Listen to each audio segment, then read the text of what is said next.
Assalamualaikum warahmatullahi wabarakatuh. Anak-anak kelas 5 yang solih-solihah.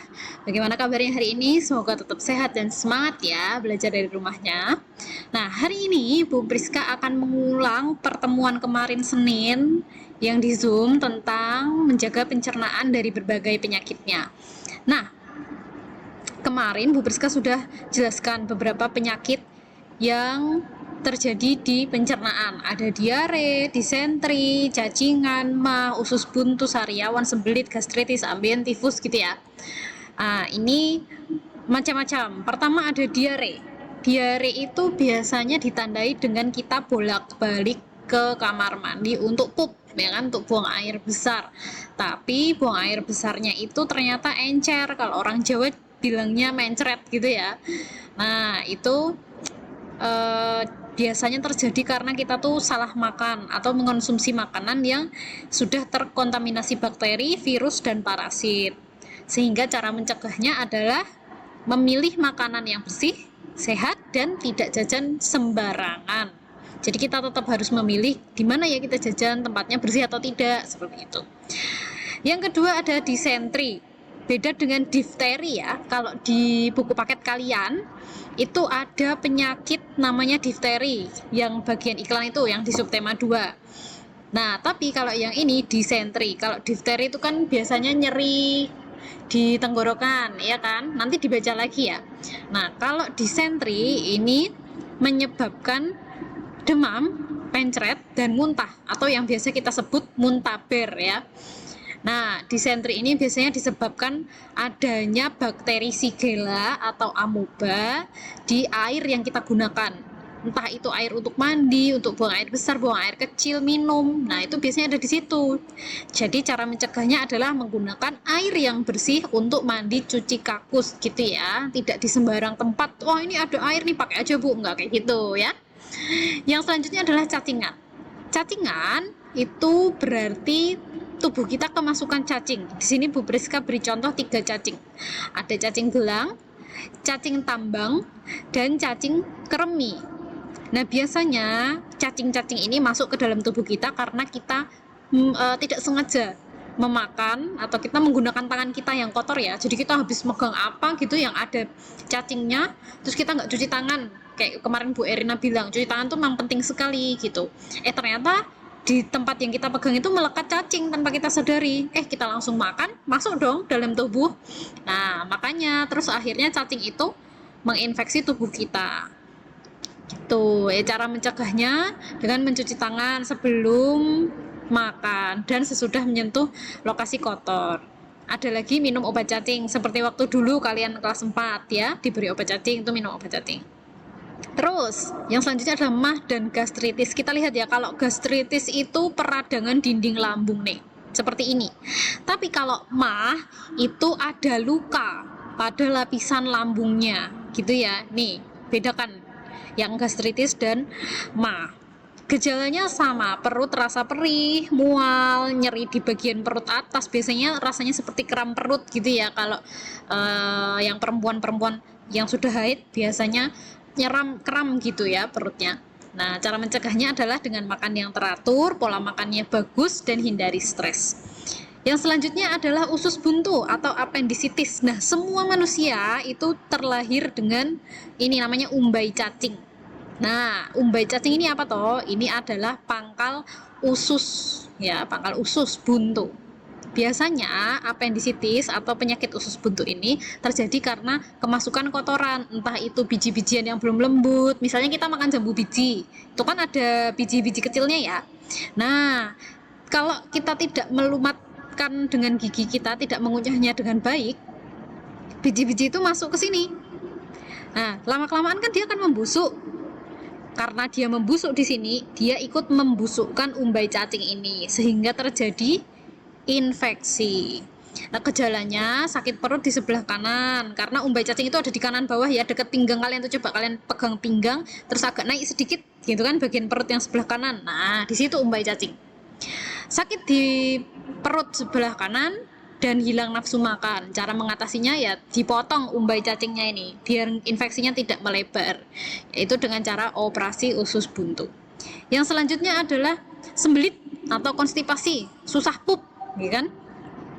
Sembelit ini diakibatkan kurang makanan berserat. Nah, nanti Bu Priska jelaskan makanan-makanan yang seperti apa yang seharusnya masuk ke dalam tubuh kita. Nah, seharusnya kan ada air yang diserap tubuh, ada yang digunakan untuk melunakkan juga. Nah, kalau kita makan makanan yang kurang seratnya, kurang minum air putih, feses kita atau kotoran itu menjadi keras sehingga BAB-nya menjadi sakit, bahkan bisa berdarah sampai muncul ambeien. Nanti di bawah ada ambeien. Cara mencegahnya ya makan makanan yang berserat dan banyak minum air putih. Yang selanjutnya adalah tifus. Kalau tifus ini diakibatkan oleh bakteri Salmonella typhi nih yang merah. Biasanya terus nanti kalau sudah Salmonella typhi ini masuk ke dalam tubuh manusia, dia jadi demam tinggi, lemas, mual, pusing gitu ya. Cara mencegahnya kita harus menjaga kebersihan makanan, minuman, dan pola makan. Oke, selanjutnya sariawan. Ini ya, ini lazim sekali, sering sekali terjadi, kegigit gitu ya biasanya ya. Nah, sariawan ini sebenarnya terjadi karena ada kuman yang menempel di rongga mulut, bisa di gusi, bisa di bibir seperti ini. Nah, gejalanya ada luka putih di bibir atau di gusi dan terasa perih. Cara mencegahnya adalah mengkonsumsi vitamin C. Vitamin C itu ada di mana ya? Nanti kita bahas. Selanjutnya tadi, nah ini tadi kan di atas ada konstipasi atau sembelit. Nah, muaranya sembelit tadi atau hasil dari sembelit, waduh hasil dari sembelit tadi itu adalah ambeien. Apa itu ambeien? Ambeien itu ada pembengkakan di pembuluh darah di dekat dubur ya, di sini nih, di anus.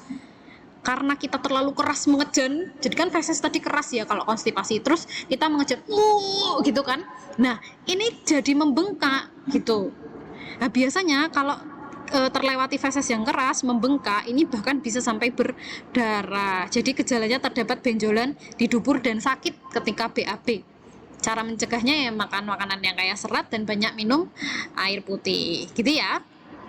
Nah, itu tadi penyakit-penyakit yang kemarin sudah kita bahas saat Zoom hari Senin. Nah, kalau misalnya tadi ada harus makan ini Bu, harus makan itu Bu, nah berarti kita harus mengetahui nutrisi baik bagi tubuh kita.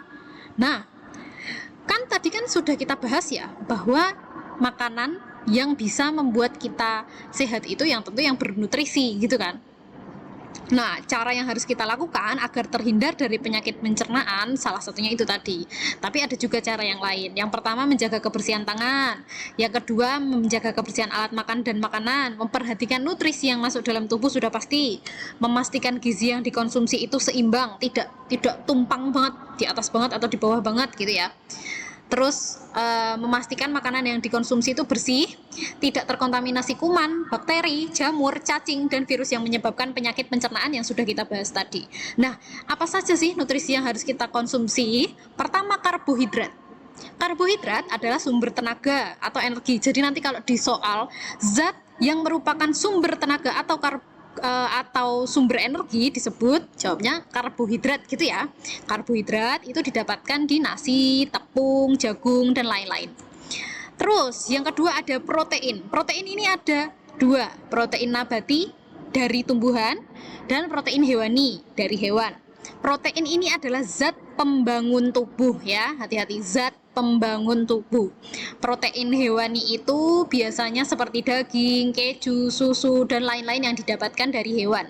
Kalau protein nabati itu didapatkan dari tumbuhan seperti tahu, tempe, kan itu dari kedelai ya, itu dari tumbuhan, itu juga ada proteinnya. Selanjutnya adalah lemak. Lemak ini adalah zat cadangan makanan. Nah, lemak ini sebetulnya dibatasi seperti yang ada di halaman 159. Piramidanya yang paling ujung, yang paling atas itu kan garam, gula, lemak, dan minyak ya. Ada tulisan dibatasi gitu kan. Karena jika berlebihan, lemak ini juga tidak bagus. Dia akan menyebabkan penyakit kolesterol, betul. Nah, lemak itu didapatkan dari minyak yang dikonsumsi bersama makanan yang masuk tubuh. Kalau kita goreng ayam, itu kan sudah ada minyaknya, itu mengandung lemak. Kemudian yang selanjutnya adalah vitamin dan mineral. Vitamin dan mineral adalah zat pengatur dalam tubuh. Jadi kalau nanti ditanya zat pengatur dalam tubuh adalah ya vitamin dan mineral. Vitamin dan mineral didapatkan dari sayur, dan buah yang mengandung vitamin dan mineral. Apa saja? Nah, ini dia. Sayur, misalnya bayam, mengandung zat besi. Ini bagus sekali untuk untuk yang anemia ya, untuk penyakit anemia. Lalu ada wortel, vitamin A, oyong, kalsium dan fosfor untuk tulang, pembentukan tulang. Kangkung ada kalium, kalsium, zat besi. Labu siam ada asam folat ya untuk kesehatan reproduksi. Labu kuning, vitamin A dan beta karotin untuk menjaga. Ya, oke. Kandungan dalam buah itu ada pisang, mengandung potasium, jeruk mengandung vitamin C. Tadi untuk sariawan tadi ya, biasanya kalau sariawan itu makan jeruk, ditempel jeruk agak perih-perih sedikit tapi cepat sembuhnya. Terus apel, vitamin A. Pepaya, vitamin A, B, E. Alpukat mengandung lemak baik, gitu ya. Oke, kita bahas vitamin-vitamin tadi itu apa sih gunanya? Cek, kita lihat guna vitamin untuk kesehatan tubuh kita. Yang pertama vitamin A.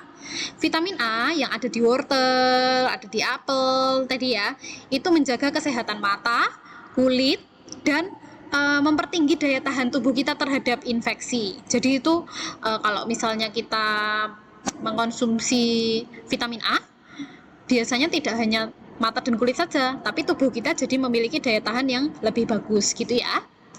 Yang kedua vitamin B, mengandung zat-zat yang mencegah penyakit beri-beri. Jadi kalau kekurangan vitamin B itu penyakitnya namanya beri-beri gitu ya. Nah, vitamin B ini mendukung pertumbuhan badan. Lalu vitamin C yang ketiga.